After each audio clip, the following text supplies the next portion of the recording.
હે પ્રભુ, મારી વિનંતી તમારી સમક્ષ આવવા દો. તારા વચન પ્રમાણે મને છોડો.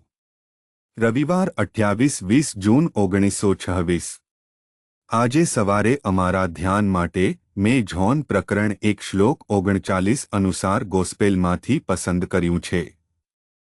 ઈસુએ ઉત્તર આપ્યો, મારી સાથે આવો અને જુઓ. તેથી તે બે માણસો ઈસુ સાથે ગયા. તેઓએ ઈસુ જ્યાં રહેતો હતો તે જગ્યા જોઈ.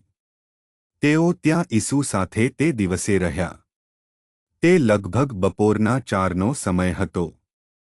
સુપ્રભાત મિત્રો. મસીહાને સમજવા માટે આપણે જોવાની અને અનુભવ કરવાની જરૂર છે.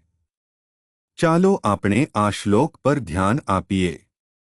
આજની સવારના ધ્યાનની થીમ છે, આવો, જુઓ અને કહો.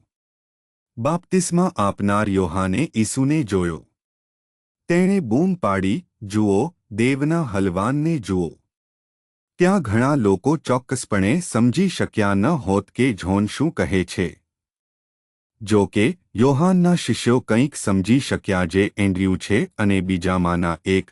તેઓ ગયા અને ઈસુ સાથે વાત કરી અને તેઓએ કહ્યું કે તેઓ રબ્બીને જોવા માંગે છે. પછી તેઓએ તેને પૂછ્યું કે તેઓ ક્યાં રહે છે. ઈસુએ કહ્યું, આવ અને તું જોઈશ. જ્યારે તેઓ ઈસુ સાથે ગયા ત્યારે તેઓ તેની સાથે રહ્યા. પછી આંદ્રિય તેના ભાઈ સિમોન પીતર પાસે ગયો અને તેને કહ્યું કે અમને એક મસીહા મળ્યો છે.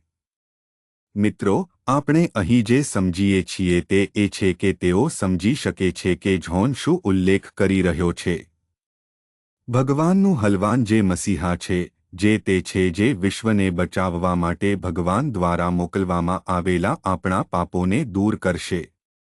તેથી તેઓ ઈસુ કોણ હતા તેની પુષ્ટિ કરવા અથવા સમજવા માંગતા હતા. તેઓ જ્યાં રોકાયા હતા ત્યાં ગયા. તેઓ તેની સાથે રહ્યા. તેઓએ તેનો અનુભવ કર્યો અને પછી એન્ડ્રયુ ગયો અને કૈસરિયા ફિલિપ્પીમાં સિમોન પીટર સમક્ષ પણ કહ્યું અને દાવો કર્યો જ્યાં તેણે કહ્યું કે તમે ભગવાનના પુત્ર મસીહા છો.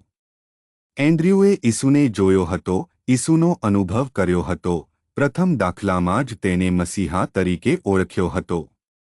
મિત્રો, જ્યારે આપણે આપણા પ્રભુ સાથે અનુભવ કરીએ છીએ, જ્યારે આપણે આપણા પ્રભુને જોઈએ છીએ, ત્યારે આપણે ખાતરી આપી શકીએ છીએ કે તે ભગવાન છે અને જ્યારે તમને ખાતરી આપવામાં આવે છે કે તે ભગવાન છે ત્યારે આપણે બહાર જવાની જરૂર છે અને કહેવાની જરૂર છે કે તે એક છે.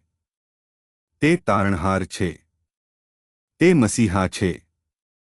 પ્રાર્થના. આપણા સ્વર્ગીય પિતા કૃપાળુ ભગવાન અમને જોવા, અનુભવવા અને જવા અને કહેવામાં મદદ કરે છે. ખ્રિસ્તના નામે અમે પ્રાર્થના કરીએ છીએ. આમીન.